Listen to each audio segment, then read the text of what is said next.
শুক্রবার ইরানের পারমাণবিক ও সামরিক স্থাপনাকে মূল লক্ষ্য করে একাধিক হামলা চালায় ইসরায়েল। হামলার নামকরণ করা হয় অপারেশন রাইজিং লায়ন।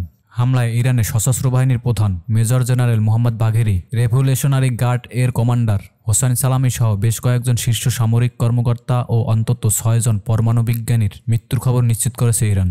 ইরানের রাষ্ট্রীয় সংবাদ মাধ্যম নূর নিউজ বলছে, ইসরায়েলি হামলায় দেশটিতে ৭৮ জন নিহত ও ৩২৯ জন আহত হয়েছে। বেশিরভাগ যুদ্ধে দেখা যায় কিছু সংখ্যক মানুষ ব্যক্তিগত স্বার্থ হাসিল করার জন্য নিজ দেশ ও নিজ দেশের মানুষদের সাথে গাদ্দারি করে। ইসরায়েল এক প্রকার ঘোষণা দিয়েই ইরানে হামলা চালিয়েছে। এখন প্রশ্ন হচ্ছে, তাহলে ইরান সফলভাবে এই হামলা প্রতিরোধ করতে পারল না কেন? এর সহজ উত্তর হচ্ছে, ইসরায়েলের গোয়েন্দা সংস্থা মোসাদ গুপ্তচর নিয়োগ দিয়েছিল ইরানে। ইসরায়েল যখন হামলা চালিয়েছিল তখন ইরানের প্রতিরক্ষা ব্যবস্থা নিষ্ক্রিয় অবস্থায় ছিল প্রায়। এর প্রধান কারণ হলো ইরানের নিজ দেশের মানুষই ব্যক্তিগত স্বার্থ হাসিলের জন্য ইসরায়েলের গুপ্তচর হিসেবে কাজ করছে বলে অনেকেই ধারণা করছে, যার কারণে ইসরায়েল ইরানে হামলা চালিয়ে সফল হয়েছে।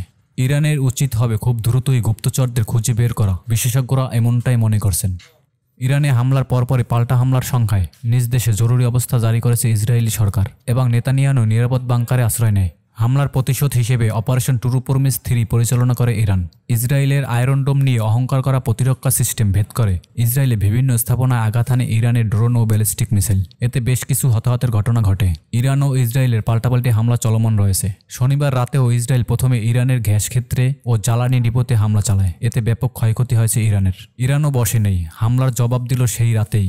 ইসরায়েলের গৌরবময় আয়রন ডোমকে ফাঁকি দিয়ে তেহরান ইসরায়েলে শত শত ড্রোন ও ক্ষেপণাস্ত্র ছুড়ে হামলা চালায়। এতে বেশ কিছু ভবন ধসে পড়ে। রবিবার সকালেও ইসরায়েলে থেমে থেমে হামলা চালিয়েছে ইরান। লক্ষ্যবস্তু করা হয় ইসরায়েলের গুরুত্বপূর্ণ স্থাপনা ও বড় শহরগুলোতে। এদিকে ইসরায়েলের প্রধানমন্ত্রী নেতানিয়াহু হুমকি দিয়ে বলেন, ইরানকে জ্বালিয়ে দেওয়া হবে, ছিন্ন বিচ্ছিন্ন করা হবে। ইসরায়েলের ওই হুমকিকে তোয়াক্কা না করে ইরান পরিষ্কারভাবে জানিয়ে দিয়েছে, ইসরায়েল যদি ফের হামলা চালায় তাহলে তার জবাব হবে এর থেকেও ভয়াবহ। ইরান কারো হুমকিতে বসে থাকবে না।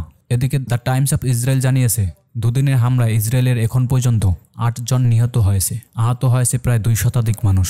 ইসরায়েল ও ইরান পাল্টাপাল্টি হামলার বিশ্লেষণ করে বিশেষজ্ঞরা বলছেন, ইরানে গুপ্তচরের কারণে ইসরায়েলি নির্দিষ্ট লক্ষ্যবস্তুতে আঘাত হানতে সক্ষম হয়েছে। ইরানে ক্ষয়ক্ষতির পরিমাণ অনেক বেশি হয়েছে ইসরায়েলের তুলনায়।